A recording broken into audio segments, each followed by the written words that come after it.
We've all been there. Summer rolls around and with it, summer homework. I feel, man. Last summer I had to study for the PAT entrance exam for Oxford, 3 subject tests and the general SAT for the American unis I was applying for. Needless to say that I didn't go out much last summer and lockdown didn't help either.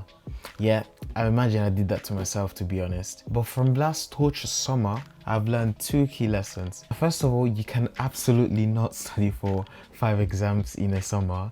But secondly, how to study during the summer and still have loads of free time because it is summer and it is time to relax. So I'm going to show you how I plan on my study sessions in the summer, while I'm also going to plan mine because I need to go for a course Oxford has sent me. The first thing we need to do before we even start is to ask ourselves, what are we studying for? And most importantly, how much content do we need to know to pass this exam? An easy way to do so is to make a checklist of materials you need to know before the exam. Textbooks usually have an end of chapter summary that captures the key ideas. This will save you a lot of time by only studying what is essential. I like to write my list on Notion, my study app, so I have everything in one place, making my studying more effective.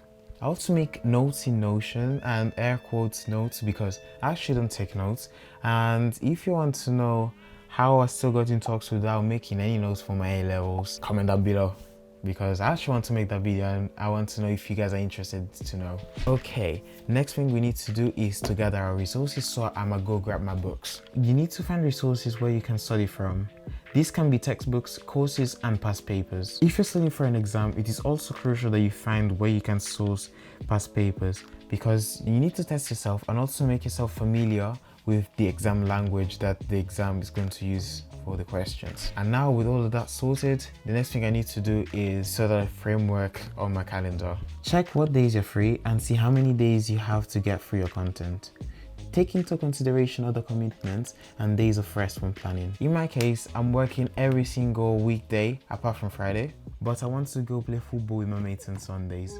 So the only days I have free are Fridays and Saturdays. And lastly, decide what time of the day you want to study. Figure out when you'll be most productive and energetic. And for me, because I'm in the summer, I don't like to study more than one and a half hour a day. So the perfect time for me to study is between 5 and 6, 6:30.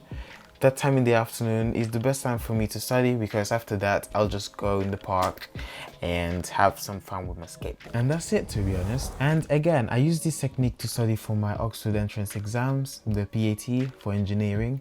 And if you want tips to smash that exam, click there, hopefully I got it right, to see my YouTube short about how to study for the PAT. This one. Yeah, Thomas, test him. Where are we going? 7 aside, come, we'll come.